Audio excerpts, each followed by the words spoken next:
You clean floors, Mercer. Do not confuse that with being part of security. Grant Keller said it loudly enough for half the service corridor to hear. A few employees glanced over. One man smiled into his coffee. Ryan Mercer stood beside an open maintenance panel with a screwdriver in one hand and a flashlight in the other. He was 41, broad-shouldered without looking imposing, his faded work shirt marked with dust from an air conditioning repair 3 floors below. He did not argue. He did not straighten up. He did not give Grant the satisfaction of seeing anger. Understood, Ryan said. Grant smirked. Good. Then stay in your lane. Ryan lowered his eyes back to the panel. To everyone watching, it looked like submission. It was not. Ryan had learned years ago that silence could mean many things. Fear was only one of them. Sometimes silence was discipline. Sometimes it was patience. And sometimes it was a man choosing not to prove himself to people who had not earned the explanation. The Hale Maritime headquarters rose above downtown San Diego in steel and glass, less than 2 miles from the bay. That evening, the building was hosting a private investor reception for Victoria Hale, the billionaire chief executive officer whose company had spent the last decade expanding from shipping logistics into advanced maritime technology. Security was everywhere. At least, it looked that way. Ryan noticed the difference. One camera near the west parking entrance had been angled 3 degrees too far toward the concrete wall. A service door that normally clicked shut was resting half an inch open. One guard who usually stood near the executive elevator had been reassigned without explanation. Ryan noticed all 3 things before 6 o'clock. He said nothing. Not yet. Grant had made it clear what happened when maintenance workers asked security questions. By 9:30, the reception was ending. Ryan was still there because a ventilation alarm in the underground garage had refused to reset. He packed his tools slowly, thinking about Lily waiting at home with Mrs. Alvarez next door. His 10-year-old daughter had left him a message 20 minutes earlier. Do not forget pancakes tomorrow, Dad. Ryan had listened to it twice. Then he heard footsteps. Not hurried. Controlled. Too many. He looked toward the far end of the garage. Victoria Hale stepped from the executive elevator alone, carrying a slim leather folder, her dark coat folded over one arm. Her security detail was nowhere beside her. 6 men appeared from different rows of parked vehicles. They did not run. That was what caught Ryan's attention. They moved as if they already knew where she would be. Victoria stopped. One of the men spoke to her quietly. Ryan could not hear the words, but he saw her shoulders tighten. Another man shifted toward the exit lane. A third moved behind her. The pattern was wrong. Ryan set his toolbox down. No dramatic gesture. No raised voice. Just one quiet decision. Across the garage, Grant Keller emerged from the stairwell and froze when he saw the scene. Stay back, he whispered into his radio. Ryan looked at him once. Where is her detail? Grant snapped. Mercer, do not interfere. Ryan's eyes returned to Victoria. The 6 men were closing the distance. Slowly, deliberately. Ryan took 1 step forward. Grant caught his sleeve. Did you hear me? Ryan looked down at Grant's hand, then back at his face. His voice was calm. Yes. Then stop. Ryan gently removed Grant's hand. I cannot. For the first time that night, Grant's confidence disappeared. Ryan was no longer standing like a maintenance worker. His posture had changed almost imperceptibly. His weight balanced. His eyes measured exits, distances, hands, angles. Victoria looked across the garage and met his gaze. She did not know his name. She did not know his past. She only saw the quiet man everyone had ignored moving towards 6 strangers as if he had already solved a problem no one else understood. Ryan crossed the concrete floor without rushing. That was the first thing Victoria noticed. Everyone else looked surprised, uncertain, or frozen in place. Ryan looked calm. Not careless. Calm. One of the 6 men turned toward him. This does not concern you. Ryan stopped about 20 feet away, then let her leave. The man smiled without humor. Walk away. Ryan glanced once toward the nearest exit, then toward the parked vehicles, then at Victoria. Ma'am, move toward the blue sedan on your left. Grant's voice snapped through the garage. Mercer, stand down. Ryan ignored him. Victoria hesitated. Who are you? Someone telling you where the light is better. The overhead fixtures buzzed faintly. A ventilation fan hummed above them. Somewhere near the ramp, a car alarm chirped once and went silent. Victoria looked toward the blue sedan. She understood something in Ryan's tone before she understood the reason. She moved. The 6 men adjusted with her. Ryan noticed. Keep going. One of them stepped sideways to block the lane. Ryan changed direction too, placing a concrete pillar between Victoria and part of the group. No shouting. No dramatic movement. Just position. Distance. Control. Grant finally reached them, radio in hand. Security is on the way. Ryan looked at him. From where? Grant frowned. What? You have no one covering the west ramp. How would you know that? Because it is empty. That silenced him. Victoria reached the sedan. Ryan pointed toward the driver's side. Get behind the engine block. She stared at him. Why? Because I would rather explain later. Something in his face convinced her. She moved behind the vehicle. The men began to spread wider, but their confidence was changing. Ryan had forced them into open sight beneath brighter lights. Cameras covered that section of the garage. At least, they were supposed to. Ryan glanced upward. The nearest camera was dark. His jaw tightened. Grant. What now? That camera is off. Grant looked up. Maintenance issue. No, Ryan's voice stayed quiet. It was working at 5:30. One of the men looked toward the ceiling. Ryan caught the reaction. Small. Immediate. Enough. You knew, he said. The man's expression changed. Victoria heard it. Knew what? Ryan kept his eyes on the group. Which camera would not see them? Grant stepped closer. You are guessing. I am observing. The difference mattered. The men were no longer advancing. Sirens could be heard faintly outside the building now, growing louder. One of them said something to another, too low to make out. Then they began backing toward the far stairwell. Ryan did not follow. That surprised Victoria more than anything else. He stayed with her. Protection before pursuit. Control before pride. Why are you letting them go? Grant demanded. Ryan looked at him. Because she is safe. We could stop them. Security can. His tone made the criticism unmistakable.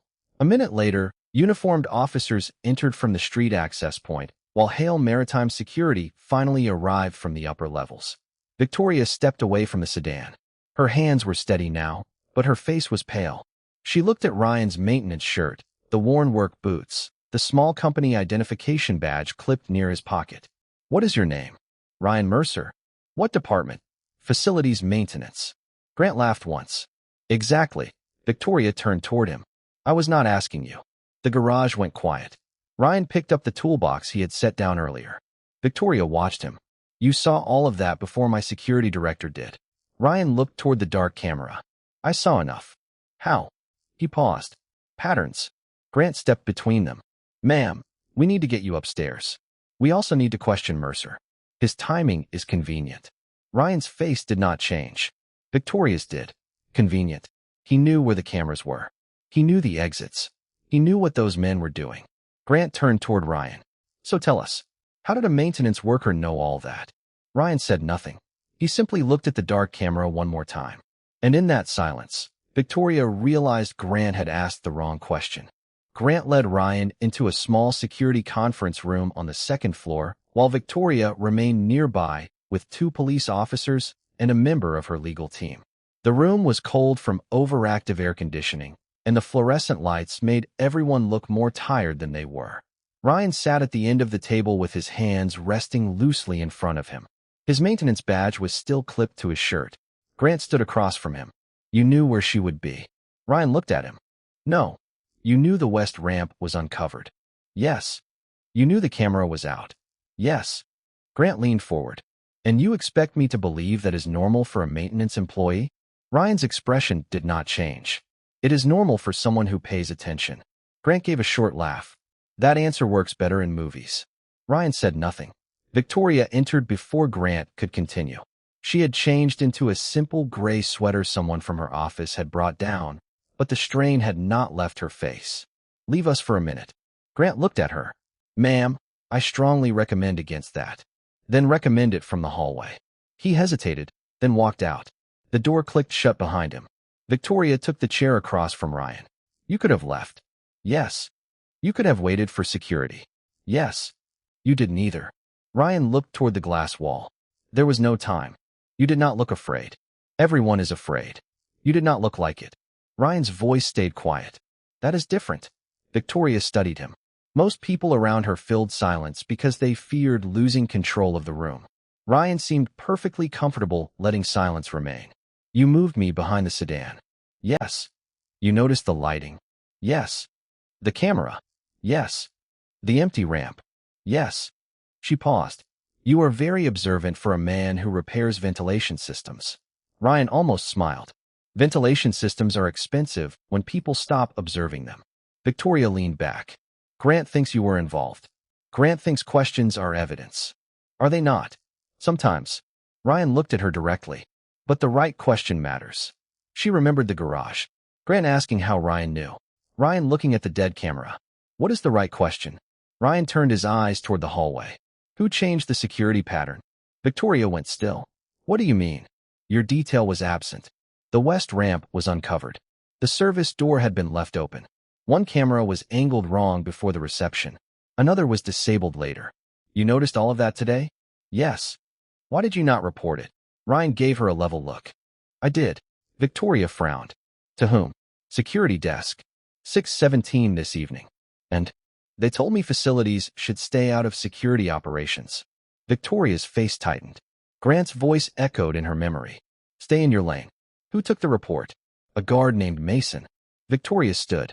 Come with me. Ryan did not move. Why? Because if you are right, then I want to see the logs before anyone has time to explain them away. They walked into the monitoring room together. Grant was waiting. Where are you going? Victoria did not slow down. To check a report Ryan filed at 6:17. Grant stopped. What report? Ryan watched his face carefully. Not the words. The delay before them. The brief tightening around the eyes. Victoria noticed it too. Inside the monitoring room, a technician pulled up the service log. 6:17. Ryan Mercer. West camera angle irregular. Service access door failing to secure. Security coverage inconsistent. Status reviewed. No action required. Victoria read the entry twice. Then she looked at Grant. Who closed this?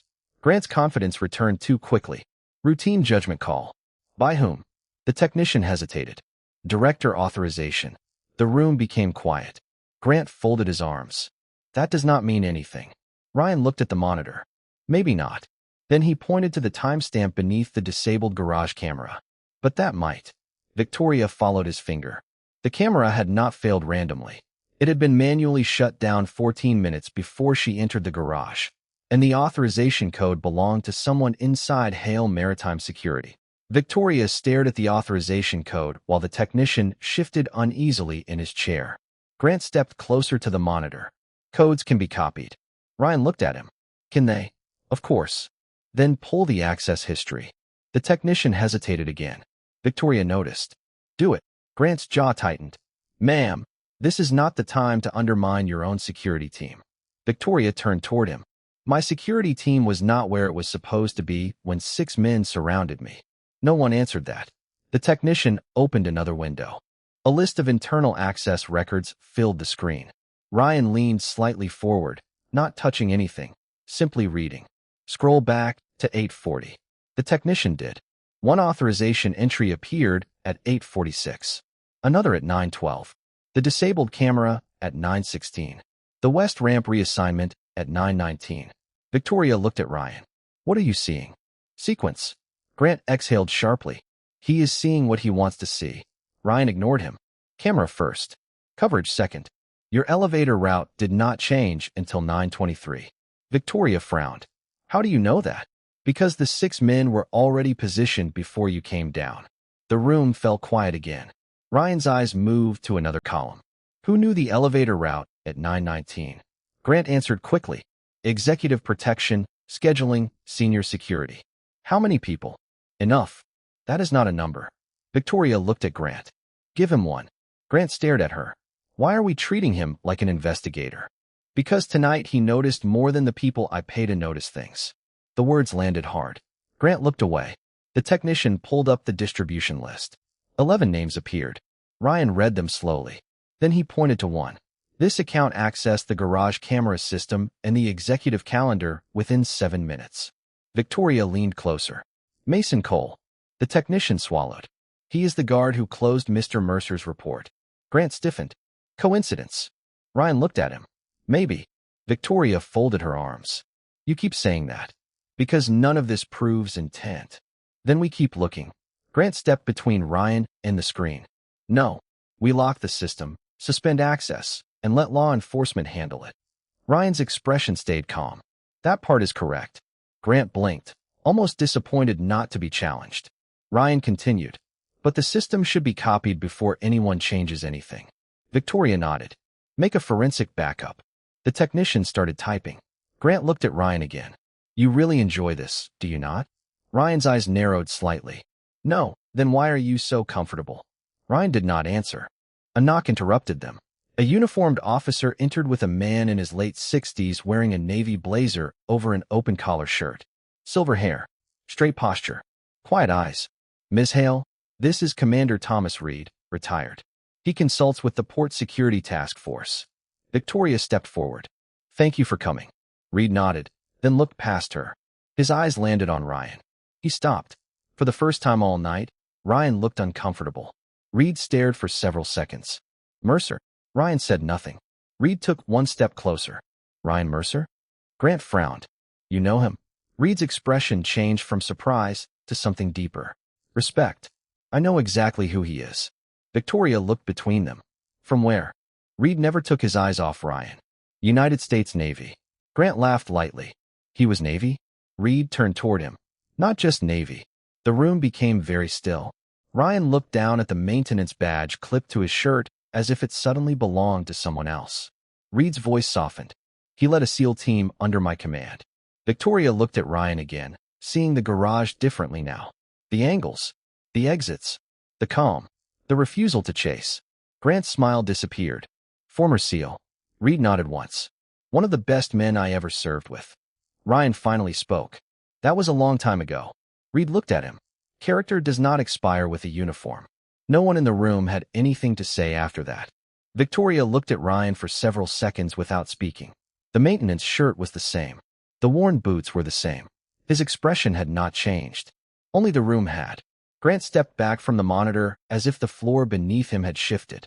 Why did you never disclose that? He asked. Ryan looked at him. Because you never asked. You let everyone think you were just maintenance. I am maintenance. Reed gave a quiet smile. That is Ryan. Victoria turned toward Reed. How long did he serve? Reed's face softened with memory. Long enough to understand that the best people in a crisis rarely need to announce themselves. Ryan looked uncomfortable with the praise. Commander, I am retired. You can stop calling me that. Old habits. Reed nodded. Some are worth keeping. Victoria studied Ryan again. Why leave? Ryan's eyes moved toward the dark window overlooking downtown. My daughter. Nothing more. No speech. No explanation designed to earn sympathy. Victoria waited. Ryan finally continued. Lily was 6 when her mother died. She needed a father who came home. The room became quieter. Even Grant looked away. Victoria had spent years around people who sacrificed family for ambition and called it leadership. Ryan had walked away from something few people could ever achieve because a 10-year-old girl needed pancakes in the morning and someone waiting after school. So this job, Victoria said. The benefits are good. The hours are predictable. Mostly. And no one knows who you were. Ryan looked at her. Who I was is not who Lily needs me to be every day. Reed folded his arms. That does not mean the skills disappear. Ryan glanced back at the security monitor. Apparently not. The technician interrupted carefully. Ms. Hale, the forensic copy is finished. Victoria nodded. Good. Lock all executive access until law enforcement reviews it. Grant stepped forward. That includes mine. Everyone's. You cannot run security like this. Victoria faced him. Tonight proved I cannot run it the way we were. Grant's face tightened. You are taking his word over mine. No. She pointed toward the screen. I am taking timestamps over pride. Ryan said nothing. Reed watched him with a look Victoria could not quite read. Then the technician spoke again. There is something else. Everyone turned. He opened the access history for Mason Cole's account. This login came from Terminal 7. Grant frowned. That is impossible. Terminal 7 is inside the Executive Security Office. Exactly, Ryan said. Victoria looked toward Grant. Who has physical access? Senior security staff. How many? 4. Ryan stepped closer to the monitor. Show the badge entries for that corridor. The technician pulled them up. For names appeared. Grant Keller. Mason Cole.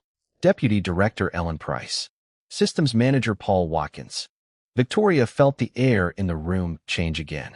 Which one entered before the camera shut down? The technician scrolled. One badge entry appeared at 8:53. Grant's name. He stared at the screen. I was in and out all evening. Doing what? Victoria asked. Running security for your event. Ryan did not accuse him. That restraint made Grant more defensive. Say what you are thinking, Mercer. Ryan looked at him calmly. I am thinking 4 people had access. And my name is the one on the screen. Yes. Grant laughed bitterly. Convenient. Ryan's voice stayed level. That word keeps coming back tonight. Victoria raised a hand. Enough. She looked at the technician. Pull every system change from that terminal. A longer list appeared. Most entries were routine. Then Ryan pointed to one line. There. Executive movement schedule exported at 8:58. Victoria's expression hardened. Exported where? The technician checked. External device. Grant shook his head. Someone is framing me. Reed looked toward Ryan. Possible. Ryan nodded. Very. Victoria looked at him. Then how do we know who did it? Ryan stared at the access sequence for a long moment. We stopped looking at names. Grant frowned. What does that mean? Ryan pointed to the timing. Someone wanted this to look like a security failure, but they knew too much about how Grant works. Victoria's eyes narrowed. Someone inside his team. Ryan nodded. Someone close enough to borrow his habits. For the first time that night, Grant did not look offended. He looked worried. Ryan studied the access records without moving for several seconds. Who works closest to Grant? Victoria asked. Grant answered before anyone else could. Deputy Director Ellen Price handles executive routing. Paul Watkins handles systems. Mason supervises floor coverage. Reed looked at Ryan. Which one would know his habits? Ryan pointed at the screen. All 3. But only one person would know when Grant leaves his office unlocked during an event. Grant's face tightened. I do not leave it unlocked. The technician glanced at him. You did tonight. Grant looked over. For how long? 7 minutes. According to the door sensor. Ryan leaned closer. What happened during those 7 minutes? The technician checked the timeline. Ellen Price entered the corridor at 8:54. Mason entered at 8:56. Paul Watkins never came upstairs. Victoria folded her arms. And the export happened at 8:58. Ryan nodded. So we have 2 people physically close enough. Grant exhaled. Mason closed Mercer's report. That puts him at the top of the list. Maybe, Ryan said. But if Mason intended to hide something, closing the report under his own account is careless. Reed gave a small nod. Too obvious. Victoria looked at Ryan. So Ellen. Maybe. Ryan's answer stayed measured. But there is another problem. He pointed to the schedule export. This file was copied to an external device, but the system also logged a print command 30 seconds later. The technician frowned. I did not notice that. Where did it print? Executive security printer. Grant looked toward the hallway. That printer requires a badge release. The technician opened another record. A name appeared. Ellen Price. The room went silent. Victoria's expression hardened. Where is she now? Grant checked his phone. She left the building at 9:22. Ryan looked up. 1 minute before Victoria's elevator route changed. Reed's face grew serious. That is not a coincidence. Ryan remained cautious. It is evidence of timing. Let law enforcement decide the rest. Victoria looked at him. You keep stopping before the accusation. Because being right is not the same as being careful. That answer stayed with her. Grant immediately contacted the officers downstairs. Within minutes, the building's access logs, camera records, and printed documents were being secured for review. Ryan stood back while professionals took over. He did not try to lead them. He did not turn his old experience into authority he had not been given. That restraint changed the room more than any story about his past could have. An hour later, Victoria found him alone in the employee break area near the loading dock. He was pouring stale coffee into a paper cup. That looks terrible, she said. It is. Then why drink it? Habit. She leaned against the counter. You were right about the inside leak. Ryan looked at her. We do not know everything yet. Ellen used her badge. She printed my route. She left before I came down. That is enough to investigate. You still will not say it. Ryan gave a faint smile. I spent too many years learning what happens when people decide before they know. Victoria watched him in silence. Reed said you led a SEAL team. He talks too much. He respects you. Ryan looked down at the coffee. Respect is easier when people remember your best years. And what about now? He looked toward the loading dock door, where the night air from San Diego drifted in faintly. Now I fix things. I raise my daughter. I try to make it home when I say I will. Victoria's voice softened. That sounds smaller to you. Ryan looked at her. No. Harder, sometimes. His phone buzzed. Lily. He answered immediately. Hey, kiddo. Victoria stepped away, giving him privacy, but she still heard his voice change. Warmer. Lighter. Yes, pancakes. I remember. He listened, then smiled. I am coming home soon. After he hung up, Victoria said, You walked away from the Navy for her. I walked toward her. That stopped her. Ryan picked up his jacket. You should get some rest. Victoria looked at him. And you? I have a daughter expecting breakfast. As he turned to leave, Reed appeared in the doorway with a sealed folder in his hand. Ryan. Ryan stopped. Reed held out the folder. The police found something in Ellen Price's company locker. Victoria looked at the envelope. Reed's expression had lost all warmth. A copy of your security report. Ryan's eyes narrowed. Reed continued. With your name circled. For the first time all night, Ryan did not look calm. He looked like a man who had just realized the trap had never been aimed at Victoria alone. Ryan took the folder from Reed, but did not open it right away. His eyes stayed on the handwritten circle around his name. Victoria watched the calm return to his face, slower this time, more deliberate. Why would Ellen have your report? She asked. Ryan opened the folder.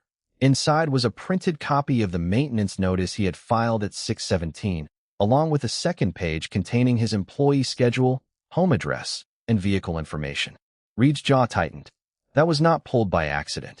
Victoria looked at Ryan. Someone was studying you. Or preparing to blame me. Reed nodded once. That would fit. Grant entered the break area behind them, his expression more controlled than before. The police just confirmed Ellen used a company terminal to send an encrypted message to an outside account 3 days ago. Victoria turned. Content. Still being reviewed. Ryan studied the second page again. When was my employee file accessed? Grant checked the notes on his phone. Yesterday morning. By Ellen. Her credentials. Ryan looked toward Reed. Then tonight was planned before I reported the camera. Victoria frowned. Which means your report was not why they chose you. No, Ryan tapped his home address. They already knew who I was. Grant folded his arms. But why target a maintenance employee? Reed looked at him. Because he was not just a maintenance employee. Ryan shook his head.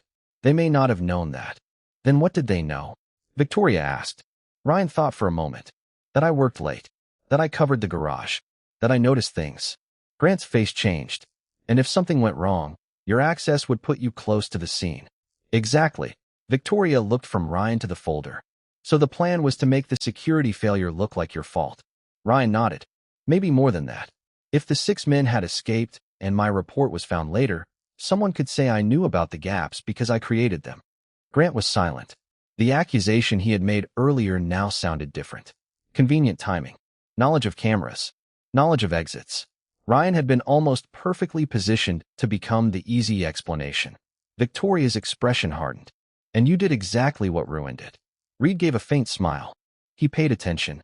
Ryan closed the folder. Do we know where Ellen is? Grant answered carefully. Police contacted her attorney. She has agreed to come in for questioning. Good. Victoria looked surprised. You do not want to confront her? Ryan's voice remained quiet. No, why not?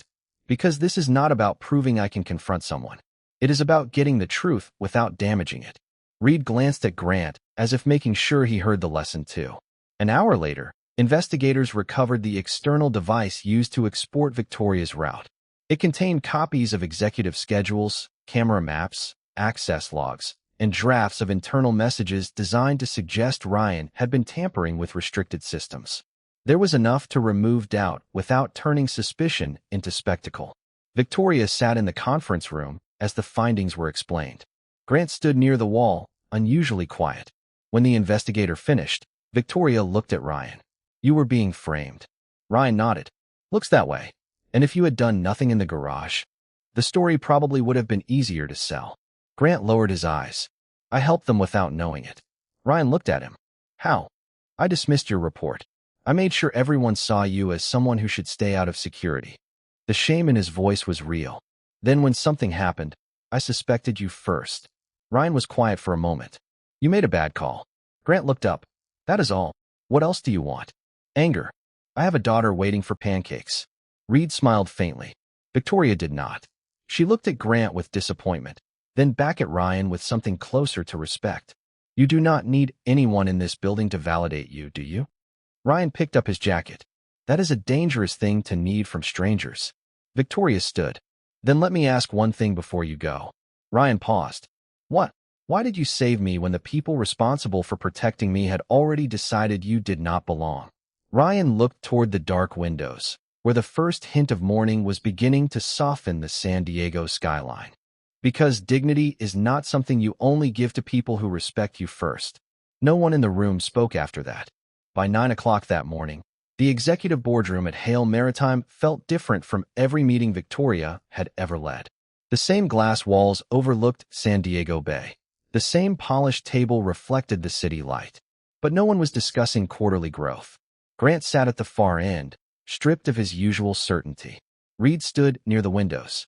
Ryan sat beside the door in the same maintenance shirt he had worn all night, looking like the least powerful person in the room, and somehow the only one who did not need the room to believe anything about him. Victoria placed the investigator's summary on the table. The internal review is complete enough for immediate action. One board member adjusted his glasses. And Ms. Price. Suspended pending the criminal investigation. Security leadership? Victoria looked toward Grant. He did not raise his eyes. Grant Keller is stepping aside while the department is restructured. A murmur moved around the table. Grant finally spoke. That was my decision. Victoria gave him a measured look. It was the correct one. Ryan stayed silent. Another board member glanced toward him. And Mr. Mercer? Grant answered before Victoria could. Mr. Mercer is the reason we are discussing a contained security breach instead of a much worse outcome. The room went still. Ryan looked at Grant. There was no sarcasm in his voice now. No contempt. Only acknowledgement. The same man who had told Ryan to stay in his lane was now giving him credit in front of everyone who mattered to his career. Victoria noticed Ryan's reaction. Almost none. Respect received without hunger was different from respect demanded. Commander Reed verified Mr. Mercer's service record. Victoria continued. He served as a United States Navy SEAL and later led a team under Commander Reed's supervision. Several people turned toward Ryan. One board member whispered, "He was a SEAL?" Ryan shifted slightly in his chair. "Former." Reed looked at him. "You say that like discipline has an expiration date." Ryan gave him a tired look. "You already used that line once." A few people smiled, breaking the tension for the first time. Victoria did too. Then she became serious again. "This company failed Mr. Mercer before he ever protected me. He reported problems. We dismissed him because of his job title. Then when those problems became real, we treated his awareness like evidence against him." Grant lowered his head. Ryan finally spoke. "You do not have to turn me into a lesson." Victoria looked at him. "Maybe not, but the company needs one." Silence followed. Clean. Uncomfortable. Necessary.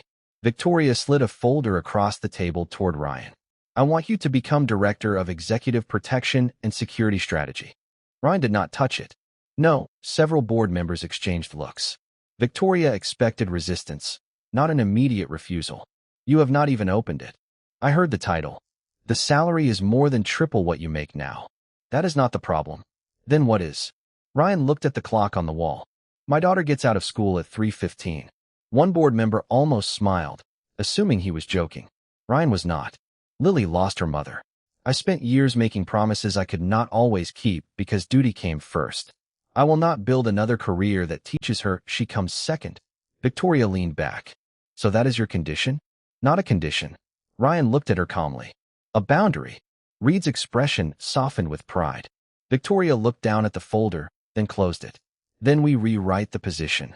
Ryan said nothing. Predictable hours when possible. No permanent travel requirement. Emergency coverage shared across the department. Family schedule protected. Grant looked at Victoria in surprise. "You would redesign the role around him?" She shook her head. "Around what leadership should have understood years ago." Ryan studied her face. "And if I say no anyway? Then you keep your maintenance job, with my respect, and no one bothers you about it." That answer caught him off guard. Victoria pushed the folder back across the table. "I am not buying your loyalty, Ryan. I am offering responsibility to someone who has already proven he knows what it means." He finally opened the folder. On the first page, beneath the title, was one handwritten sentence Victoria had added before the meeting. Family comes first. Ryan stared at it for a long moment. Then he looked up. I need to talk to Lily. Victoria nodded. Of course. Reed smiled. That means maybe. Ryan stood and picked up his jacket.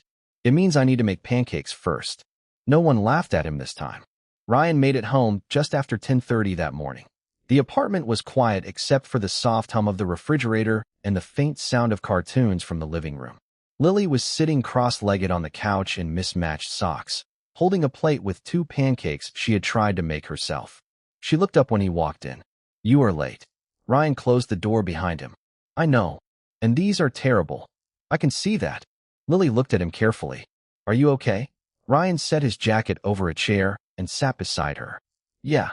She studied his face the way children do when they already know the answer is more complicated. Mrs. Alvarez said something happened at work. Something did. Bad. Ryan thought about the garage, the cameras, the folder with his name circled, the boardroom, the silence after people learned who he had once been. Scary for a little while. Lily put the plate down. Did you fix it?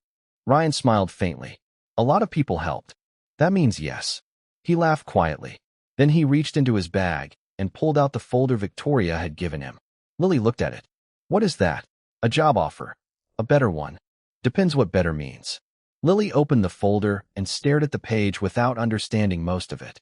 Then she noticed Victoria's handwritten sentence. Family comes first. I like that part. Ryan looked at her. Me too. Lily handed it back. Are you going to take it? I wanted to ask you first. Her eyebrows lifted. Why me? Because it affects us. She thought for a moment. Will you still make pancakes? Yes. Will you still come to my school stuff? Yes. Will you be gone all the time? No, Lily nodded. Then maybe you should do it. Ryan smiled. That is exactly what Ms. Hale said. Lily narrowed her eyes. Is she the billionaire? Ryan blinked. How do you know that? Mrs. Alvarez watches the news. He sighed. Of course she does. By Monday, Ryan accepted the position. Not because of the title. Not because of the money. Because Victoria kept every condition she promised. His hours were structured. Travel was shared. Lily's school calendar was marked into the department schedule before Ryan's first official day. Grant remained on administrative leave while the investigation continued, but he met Ryan once before stepping away. I owe you an apology, he said. Ryan looked at him. Then make it useful. Grant frowned. How? Listen sooner next time. That was all Ryan wanted. Not humiliation. Not revenge. Improvement. 3 months later, Hale Maritime looked different. Cameras were audited regularly. Reports from maintenance, reception, janitorial staff, and junior employees were treated as information, not interruptions. Ryan built the new security structure around one rule he repeated often. The person with the lowest title may still see the most important thing in the room. Victoria had that sentence framed in the operations center. She never told Ryan. He found out from Lily during a company family day. Dad, your quote is on the wall. Ryan looked at Victoria across the room. She smiled. You said it. I did not say frame it. That part was mine. Lily laughed. Reed stood nearby with coffee and watched the two of them with quiet amusement. Some people spend their whole lives trying to be remembered, he said. Ryan looked at Lily, then at Victoria, then toward the busy operations floor. I spent enough years learning that being remembered is not the same as being useful. Victoria's expression softened. And now, Ryan smiled. Now I get to be both. That evening, Ryan and Lily left the building together while the San Diego sunset turned the bay gold. Victoria watched from the entrance as Lily took her father's hand. Ryan had once been trained to enter dangerous places when everyone else wanted to leave. But the greatest choice of his life had not been made in uniform. It had been made when he chose fatherhood over glory, responsibility over pride, and quiet dignity over the need to prove anything. The people at Hale Maritime had discovered he was a former SEAL. Lily had always known something more important. He was simply her dad.